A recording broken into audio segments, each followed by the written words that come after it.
నమస్తే, welcome to my channel. నేను మీ సిద్ధేష్ రెడ్డి. ఇప్పుడు మనం మాట్లాడుకుందాం సలార్.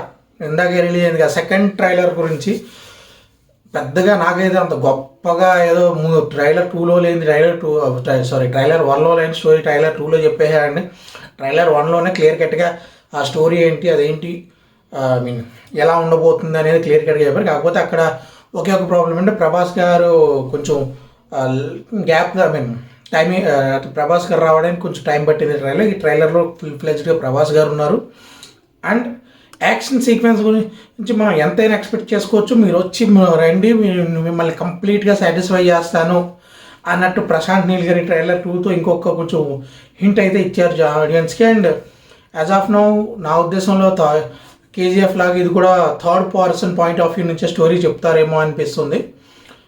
సో చూద్దాం, లేదా ఐ థింక్ పృథ్వీరాజ్ గారి పాయింట్ ఆఫ్ వ్యూ నుంచి స్టోరీ చెప్తారా. బట్ 2 పార్ట్స్ అయితే ఉన్నాయి కాబట్టి. అండ్ ఇద్దరు ఫ్రెండ్స్ మధ్య గొడవలు అనే కాన్ఫ్లిక్ట్, బట్ ఆ కాన్ఫ్లిక్ట్ కొంచెం డిఫరెంట్గా అనిపించింది. ఎందుకంటే పెద్ద ఫ్రెండ్స్ మధ్య గొడవలతో స్టోరీ మారింది అన్నారు.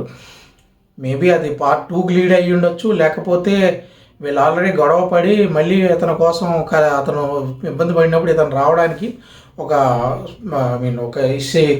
ఏమంటారు ఇబ్బంది కలెక్ట్ చేశారు కదా, దాంతో అతని ఫ్రెండ్ కోసం తన సాల్వ్ చేయగలడు అనే దాని గురించి చూపించారు. And Ugram remake unofficial remake అని అంటున్నారు. ఉగ్రం ఫ్రేమ్ షేడ్స్ అయితే కనిపిస్తున్నాయి, బట్ అదొక లో బడ్జెట్లో తీసిన ఫిల్మ్. దీన్ని ఒక గ్రాండ్ ఇయర్గా, ఒక రిచ్, ఒక కంప్లీట్గా ఒక సంస్థానాన్ని నిర్మించుకుని తీసినట్టు కనిపిస్తుంది. ప్రశాంత్ నీల్ గారు యాక్షన్స్ అండ్ ఎలివేషన్స్లో ఆయన మాస్టర్. ఆయన కేజీఎఫ్ ఆడినా లేదా అంతకుముందు ఏది ప్రాపర్గా ఏదో గొప్ప కథ లేదంటే గొప్ప మెసేజ్లు ఇస్తున్నారని కాదు, ప్రాపర్గా బ్యాక్గ్రౌండ్ స్కోర్ అండ్ ఆ హీరో ఆయన రాసుకునే సీన్లు, ఆ సీన్కి తగ్గ ఎలివేషన్స్, ముందు వెనక పడే సన్నివేశాలు, ఆ సీన్ని ఒక నెక్స్ట్ లెవెల్లో చూపిస్తుంటే మనకి కేజీఎఫ్ 1 అయినా 2 అయినా మేజర్గా అందరికీ నచ్చింది దానివల్లే.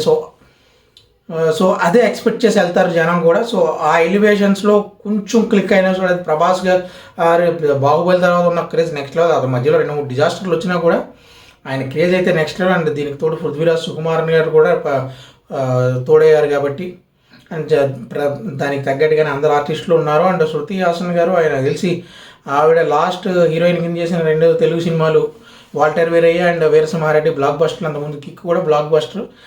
సో చూద్దాం ఈ ఆవిడ లెక్క కూడా ఎంతవరకు కలిసి వస్తుందో. బట్ ఓవరాల్గా నేనైతే చాలా ఎక్సైటెడ్గా ఉన్నాను మూవీ కోసం.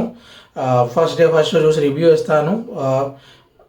నేను ఒకటే చెప్పేది జనాలకి, ట్రైలర్ చూసిన తర్వాత మీరు యాక్షన్ పార్ట్ ఎంతైనా ఎక్స్పెక్ట్ చేసి వెళ్ళండి, బట్ మిమ్మల్ని ఖచ్చితంగా సాటిస్ఫై చేస్తారు. బట్ స్టోరీ పరంగా ఎక్కువ ఊహించుకునేది డిఫరెంట్ స్టోరీ అని మాత్రం వెళ్ళకండి, డిసప్పాయింట్ అవుతారు. ఓన్లీ ఇది కంప్లీట్గా ఒక మాస్ యాక్షన్స్ లవర్స్కి. అండ్ బట్ ఆ స్క్రీన్ ప్రశాంత్ నీల్ మీద నాకు ఒక నమ్మకం ఏంటంటే ఆయన ఎలివేషన్స్తో, ఆయన స్క్రీన్ ప్లేతో మ్యాజిక్ చేసి జనాల్ని కట్టిపడేస్తాడని నమ్మకం నాకైతే ఉంది.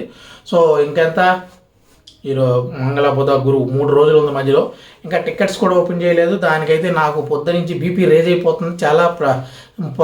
ఈరోజు ఒక 100 సార్లు అయినా బుక్ మై షో ఓపెన్ చేసి చూసుకుని ఉంటాను. బట్ ఇప్పటిదాకా టికెట్స్ అయితే పెట్టలేదు ఇక్కడ హైదరాబాద్లో. మేబీ వేరే లొకేషన్స్కి ఏమైనా పెట్టాడా లేదు తెలియదు, కానీ త్వరగా టికెట్లు పెడితే బుక్ చేసుకోవాలని ఆతృతగా చూస్తున్నాం. సో అది కూడా ఈ మేకర్స్ కొంచెం కన్సిడర్ చేసుకుంటే బాగుంటుంది. థ్యాంక్ యూ, నమస్తే.